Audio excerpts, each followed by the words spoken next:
क्या आप भी ये जानना चाहते हैं कि क्या एलआईसी के पास कोई ऐसा प्लान है जिसका प्रीमियम सबसे कम आता है और इसके जो फीचर्स हैं वो दूसरे रेगुलर पॉलिसीज़ के जैसे ही हैं और साथ में कुछ एडिशनल बेनिफिट भी ये प्लान देता है। और ये प्लान उन लोगों के लिए सूटेबल प्लान है जो एक लो बजट की एक अच्छी पॉलिसी की तलाश कर रहे हैं। तो इस प्लान का नाम है एलआईसी का माइक्रो बचत प्लान, जिसका टेबल नंबर है 751। डिटेल में समझते हैं इस प्लान को आज की इस वीडियो में।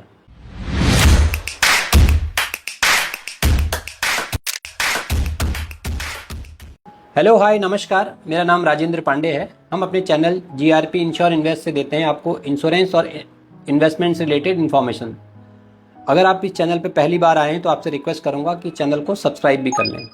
जो आज की ये वीडियो है, इस वीडियो में हम बात कर रहे हैं एलआईसी के एक प्लान जिसका नाम है माइक्रो बचत प्लान, जिसका टेबल नंबर 751। ये प्लान बहुत कम लोग इस प्लान के बारे में जानते हैं। इस प्लान के जो हाइलाइट्स हैं वो ये हैं कि ये सबसे एलआईसी का सबसे कम प्रीमियम की पॉलिसी है। इसमें कोई भी मेडिकल की रिक्वायरमेंट भी नहीं आती है और साथ में इस पॉलिसी में रेगुलर पॉलिसीज़ की तरह आप लोन भी अवेल कर सकते हैं। इसका एक एडिशनल बेनिफिट है जो किसी और दूसरी पॉलिसीज़ में नहीं है, वो है ऑटो कवर की फैसिलिटी ये पॉलिसी देती है। मतलब बिना प्रीमियम दिए भी इसमें रिस्क कवर बना रहता है। ये पॉलिसी उन लोगों के लिए सूटेबल होगी जो कम बजट की पॉलिसी की तलाश कर रहे हैं और उनको साथ में रिस्क कवर भी चाहिए। अगर आप एलआईसी के एडवाइज़र हैं या आपके आसपास कोई ऐसे लोग हैं, आपके साथ जो लोग काम कर रहे हैं, आप उनके लिए कुछ इस तरीके का प्लान की तलाश कर रहे हैं कि उनका सेविंग भी हो जाए और उनको प्रोटेक्शन भी मिल जाए, लाइफ कवर भी मिल जाए और बाकी कोई पेपर वर्क या ज़्यादा फॉर्मेलिटीज़ की ज़रूरत ना हो, तो ये प्लान उन लोगों के लिए एक सूटेबल प्रोडक्ट है। तो डिटेल में समझते हैं इस प्लान के बारे में आज की इस वीडियो में और एग्जाम्पल से भी देख लेंगे कि इसके जो प्रीमियम है उससे कितना बेनिफिट और क्या रिस्क कवर मिलता है, कौन लोग इस प्लान को ले सकते हैं और इस प्लान के क्या फीचर्स हैं। तो सबसे पहले अगर मिनिमम एज एंट्री की बात करूं तो 18 साल के व्यक्ति को ये पॉलिसी दी जा सकती है और मैक्सिमम ये पॉलिसी 55 साल के आयु वर्ग को कवर करती है। पॉलिसी टर्म की बात करूं कि कितने टर्म की ये पॉलिसी होगी, तो 10 साल से लेकर 15 साल की ये पॉलिसी होती है और जो प्रीमियम देने का टर्म है वो भी रेगुलर, मतलब यही होता है 10 साल से 15 साल की पॉलिसी। जितने साल की पॉलिसी है उतने साल ही आपको इस पॉलिसी में प्रीमियम देना है। सम एश्योर्ड की बात करें तो इस पॉलिसी यही एक ऐसी पॉलिसी है जिसमें मिनिमम सम एश्योर्ड 1 लाख भी आप ले सकते हैं। बाकी और दूसरी रेगुलर जो पॉलिसी एलआईसी की हैं उनका जो मिनिमम सम एश्योर्ड है अब 2 लाख रुपए हो चुका है। तो इसमें मिनिमम सम एश्योर्ड 1 लाख रुपए और मैक्सिमम सम एश्योर्ड 2 लाख रुपए तक आप ले सकते हैं। अगर आप 1 लाख से ज़्यादा बढ़ाना चाहते हैं तो 10,000 के मल्टीपल में आप अपने सम एश्योर्ड को बढ़ा सकते हैं। इस पॉलिसी में क्योंकि इंश्योरेंस की पॉलिसी है, एक हायर एज के बाद मेडिकल की रिक्वायरमेंट आ जाती है, तो इस पॉलिसी में मेडिकल वेवर है। इसमें कोई भी मेडिकल की जांच नहीं होती है पॉलिसी होल्डर की। एक इसकी एक यूएसपी है इस पॉलिसी की। बात करूं जीएसटी की तो अदरवाइज अब तो किसी भी पॉलिसी, जो नई पॉलिसी ली जाएंगी उनमें 22 तारीख के बाद कोई भी जीएसटी एप्लीकेबल नहीं होगा। लेकिन अगर आप अभी भी इस पॉलिसी को लेना चाहते हैं तो इस पॉलिसी में ऑलरेडी कोई भी जीएसटी एप्लीकेबल नहीं होता था। प्रीमियम देने के मोड की बात करें तो 4 मोड जैसे सभी पॉलिसीज में अवेलेबल हैं वो इसमें भी अवेलेबल हैं। आप ईयरली, हाफ ईयरली, क्वार्टरली या मंथली मोड पे अपने प्रीमियम का चुनाव कर सकते हैं। अगर आप मंथली प्रीमियम का चुनाव करेंगे तो वो उसका प्रीमियम जो है वो ऑटो डेबिट मोड पे ही होगा। और लेकिन साथ में ये ध्यान रखना पड़ेगा कि अगर आप क्वार्टरली या हाफ ईयरली मोड की पॉलिसी का चयन कर रहे हैं तो आपको जो सम एश्योर्ड है वो 2 लाख रुपये मिनिमम लेना पड़ेगा। पॉलिसी जमा करने के लिए ग्रेस पीरियड मिलता है हर पॉलिसी में, तो इसमें भी वो अवेलेबल है। आप अगर ईयरली या हाफ ईयरली पॉलिसी का चयन करते हैं तो आपको 30 दिन तक का ग्रेस पीरियड मिल जाता है। ग्रेस पीरियड वो टाइम होता है जब आपकी पॉलिसी, जिस टाइम पर आप अपनी पॉलिसी को की प्रीमियम को जमा कर सकते हैं, वो ड्यू डेट के बाद 30 दिन या 15 दिन होता है। और लेकिन उस टाइम पर भी आपका रिस्क कवर बना रहता है। अगर आप क्वार्टरली या मंथली प्रीमियम के मोड का ऑप्शन सेलेक्ट करते हैं तो जो ग्रेस पीरियड होगा वो 15 दिन ही रहेगा। इस पॉलिसी को सरेंडर करना चाहते हैं, आपको बीच में डिसकंटिन्यू करना है, तो आपके पास ऑप्शन है। अगर आपने की पॉलिसी 1 साल चल गई है तो आप इस पॉलिसी को सरेंडर कर सकते हैं। क्या सरेंडर वैल्यू मिलेगी, वो उसकी जो कैलकुलेशन है उसके लिए जो गारंटेड सरेंडर वैल्यू का जो चार्ट है वो मैंने स्क्रीन पे लगा दिया है, वो आप देख लीजिए। इसके बेसिस पे आपकी पॉलिसी कितने टर्म की आपने पॉलिसी सेलेक्ट करी है और कितने टाइम आपकी पॉलिसी चल गई है उसके बेसिस पे इसमें परसेंटेज फिक्स है। उसी के बेसिस पे आपके सरेंडर वैल्यू की कैलकुलेशन एलआईसी करती है। बात करें लोन की तो आप इस पॉलिसी में 1 साल अगर आपने प्रीमियम दे दी है तो आपके पास ऑप्शन है कि आप इस पॉलिसी में अपनी ही पॉलिसी पे लोन भी ले सकते हैं। लोन लेने के लिए भी जो लोन वैल्यू है, कितना आपको लोन मिल जाएगा, उसकी कैलकुलेशन जो सरेंडर वैल्यू के बेसिस पे ही होती है। वो भी इस चार्ट पे आपको समझ में आ जाएगा, या आप जब लोन लेने जाएंगे तो आप इसकी गणना अपने एजेंट से या आप LIC ब्रांच से भी पता कर सकते हैं। जब लोन लेंगे तो आपको आपकी पॉलिसी पे आपको लोन मिलेगा, उस लोन पे आपको इंटरेस्ट भी देना होगा। वो जो इंटरेस्ट की जो अभी करंट जो रेट ऑफ इंटरेस्ट है वो 9.5% है, और इस पे कंपाउंडिंग इंटरेस्ट LIC आपसे चार्ज करती है, और जो हर 6 महीने में कैलकुलेट होता है। तो लोन एक आपके लिए एक विकल्प है। अगर आपको ज़रूरत पड़ रही है पैसों की, आप पॉलिसी को डिसकंटिन्यू नहीं करना चाहते हैं, तो आप लोन ले सकते हैं। ये इंश्योरेंस का की पॉलिसी है, तो इसमें आपको लाइफ कवर भी मिलेगा, जिसके लिए मोस्टली इस तरीके के प्लानों का सिलेक्शन किया जाता है। तो इस पॉलिसी में जो डेथ बेनिफिट है उसकी मेनली 2 कैलकुलेशन है। अगर ये पॉलिसी, उसको एक बार हम समझ लेते हैं। अगर ये पॉलिसी जो पॉलिसी स्टार्ट होने के विदिन 5 ईयर कोई डेथ का क्लेम आ जाता है, तो उस कंडीशन में जो इस पॉलिसी का सम एश्योर्ड है, जिसको हम कवर भी बोलते हैं कि कितने अमाउंट का कवर है, जो 1 लाख और मैक्सिमम 2 लाख रुपए है, वो सम एश्योर्ड उसके नॉमिनी को मिल जाता है अगर पॉलिसी 5 साल चली है। और अगर पॉलिसी 5 साल के बाद 5 साल से ज़्यादा चली है और कोई डेथ क्लेम आ जाता है, तो उस केस में जो उसका सम एश्योर्ड है वो, और इस पॉलिसी में जो लॉयल्टी एडिशन जो बेनिफिट या आप कह सकते हैं प्रॉफिट इसमें देने वाली है LIC, वो भी इसमें ऐड हो जाता है कि उन टाइम पीरियड में कितना बोनस ऐड हुआ है या लॉयल्टी एडिशन ऐड हुआ है, वो उस पॉलिसी में सम एश्योर्ड के साथ जुड़ के उसके नॉमिनी को मिल जाता है। तो ये 2 कंडीशन होती हैं डेथ बेनिफिट को कैलकुलेट करने के लिए इस पॉलिसी में। आगे बात करें पॉलिसी में, तो इस प्लान में राइडर भी अवेलेबल हैं। मतलब जैसे नॉर्मल पॉलिसी में हमें राइडर मिलते हैं, तो इसमें भी 2 राइडर LIC देती है। जो पहला राइडर है वो है एक्सीडेंटल डेथ बेनिफिट का राइडर, और दूसरा जो राइडर है वो है एक्सीडेंटल डिसेबिलिटी का राइडर। तो इन दोनों राइडरों में से किसी एक राइडर का सिलेक्शन आप अपनी पॉलिसी में कर सकते हैं।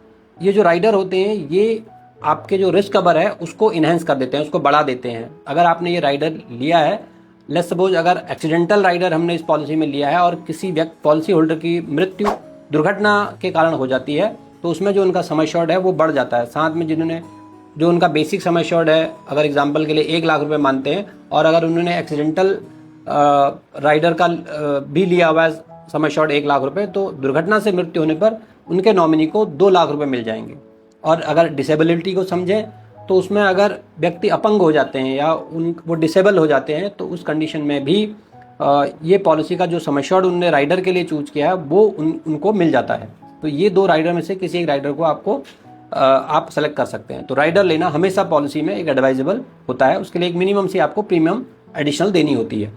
अब समझते हैं इस पॉलिसी की मैच्योरिटी की। जब पॉलिसी पूरी हो जाएगी तो क्या इस पॉलिसी में बेनिफिट मिलेगा। तो इस पॉलिसी का जो सम एश्योर्ड है वो, और साथ में लॉयल्टी एडिशन जो LIC ने, आप कह सकते हैं कि इंटरेस्ट या जो भी ब्याज या एडिशनल प्रॉफिट इस पॉलिसी का है वो उसमें जुड़ के मिल जाएगा।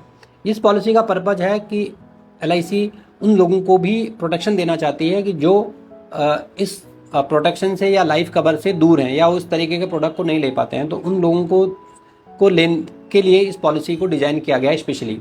तो इसमें जो सम एश्योर्ड है या जो प्रीमियम हम देते हैं वो प्रीमियम सम एश्योर्ड से कम जाता है, तो इसलिए सम एश्योर्ड पूरा मिल जाएगा और साथ में लॉयल्टी एडिशन मिल जाएगा।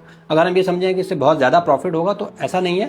जो इसका पर्पज है इस पॉलिसी का वो है मैक्सिमम रिस्क कवर और लोगों को सेविंग के लिए इंकरेज करना। और आगे इस पॉलिसी का जो यूनिक बेनिफिट है जो दूसरी और पॉलिसीज में नहीं है वो है ऑटो कवर।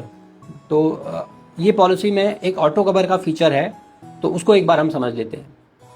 तो वो क्या है कि इस पॉलिसी में अगर पॉलिसी 3 साल चल दी है, हमने अगर 3 साल की प्रीमियम इस पॉलिसी में जमा कर दी है और उसके बाद अगर हम पॉलिसी का प्रीमियम नहीं जमा कर पा रहे हैं समहाउ, तो अगले 6 महीने तक ये पॉलिसी रिस्क कवर प्रोवाइड करती है।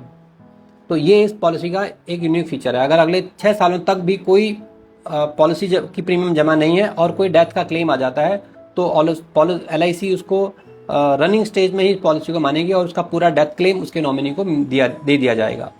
और दूसरी कंडीशन, अगर ये पॉलिसी 5 साल चल दी है, मतलब 5 साल की प्रीमियम जमा हो गई है, तो जो ऑटो कवर है वो 6 महीने से बढ़ के 2 साल हो जाएगा। अगर पर्सन 2 साल तक भी अपनी प्रीमियम को जमा नहीं कर पाते हैं, तो ये पॉलिसी नॉर्मल रनिंग कंडीशन में मानी जाएगी और उस दरमियान अगर कोई डेथ का क्लेम आ जाएगा तो उसके नॉमिनी को ये पैसा मिल जाएगा। तो ये इस पॉलिसी का एक यूनिक फीचर है। तो बेसिकली जैसा मैं पहले भी बता चुका हूँ कि इस पॉलिसी का पर्पज है कि मैक्सिमम लोगों को रिस्क कवरेज के दायरे में लाना। तो वो इस पॉलिसी का जो ऑटो कवर का जो फीचर है वो उसी को देखते हुए LIC ने इसमें ऐड किया है। अगर समहाउ किसी पर्सन को ये पॉलिसी उसने 3 साल चला ली है और उस पॉलिसी को सरेंडर करना चाहते हैं, तो यहाँ पर एक एडवाइजेबल टिप ये रहेगी कि वो कम से कम 6 महीने तक वेट करें और 6 महीने के बाद ही पॉलिसी को सरेंडर करें। अगर उनके पास प्रीमियम या भरने के लिए बजट नहीं है तो एटलीस्ट उनको जो ऑटो कवर का जो फैसिलिटी LIC इसमें दे रही है वो उसका फ़ायदा ले लें। और अब वीडियो में आगे बढ़ते हैं और इस प्लान को एक एग्जाम्पल से समझ लेते हैं। एग्जाम्पल को समझने से पहले आपसे रिक्वेस्ट करूंगा कि अगर अभी तक आपने चैनल को सब्सक्राइब नहीं किया तो चैनल को सब्सक्राइब भी कर लें, ताकि हमें भी मोटिवेशन मिलती रहे। और साथ में बेल आइकन को भी हिट करना ना भूलें, ताकि नोटिफिकेशन भी आपको मिल जाए जब भी हमारी नई वीडियो आए। समझते हैं एग्जाम्पल में माइक्रो बचत टेबल नंबर 751 को। मैंने एग्जाम्पल में जो एज ली है पर्सन की वो 40 ईयर्स ली है और सम एश्योर्ड का जो सिलेक्शन किया है वो किया है 2 लाख रुपए। 2 लाख रुपए सम एश्योर्ड का मतलब ये है कि जो रिस्क कवर है वो 2 लाख रुपए का है और साथ में उस पॉलिसी में जो लॉयल्टी एडिशन बनता है वो भी, अगर कोई डेथ क्लेम आ जाता है तो वो भी उसके नॉमिनी को मिल जाता है। पॉलिसी टर्म ली है मैंने 15 साल और जो पॉलिसी का जो प्रीमियम देने का टर्म है वो भी बाय डिफ़ॉल्ट 15 साल ही होगा। तो इसमें जो 40 साल के पर्सन की जो प्रीमियम आ रही है ईयरली वो आ रही है 10,435 रुपये। ये क्योंकि इस पॉलिसी में वैसे भी कोई GST अप्लीकेबल नहीं होता है, तो ये प्रीमियम, नेट प्रीमियम या ग्रॉस प्रीमियम यही इस पॉलिसी की बनेगी। अगर हम इसको मंथली के हिसाब से देखना चाहें कि मंथली कितनी आएगी, तो वो आती है 888 रुपये। 888 का मंथली से ये पॉलिसी 2 लाख रुपए के सम एश्योर्ड को लिया जा सकता है। 15 सालों में टोटल बात करें कि कितना हमने इस प्रीमियम इसमें जमा कर दिया है, तो जो टोटल प्रीमियम जमा होगा पर्सन का 15 सालों में वो होगा 1,56,525 रुपये। और 15 सालों में जो LIC अंदाज़ा इसमें लॉयल्टी एडिशन देगी वो लगभग 30,000 रुपये देगी। आप कह सकते हैं कि प्रॉफिट या इंटरेस्ट जो है वो इसमें 30,000 रुपये देगी, क्योंकि इस पॉलिसी का मकसद है रिस्क कवर, ज़्यादा से ज़्यादा लोगों को रिस्क कवर देना और बचत के लिए प्रोत्साहित करना।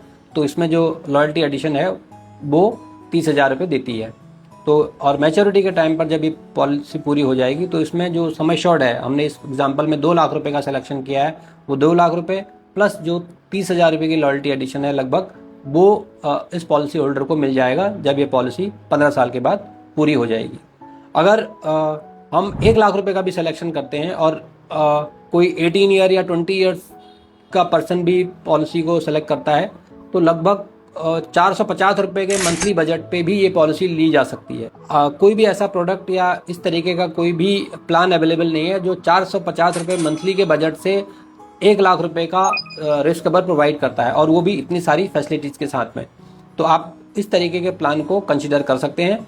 प्लान को या इस वीडियो को उन लोगों तक पहुंचा सकते हैं जिनको इस तरीके के प्लान की ज़रूरत लगती है। तो ये थी डिटेल इस प्लान LIC के माइक्रो बचत की। फिर मिलते हैं एक नई वीडियो के साथ। तब तक आप अपना ख्याल रखिए। धन्यवाद। नमस्कार।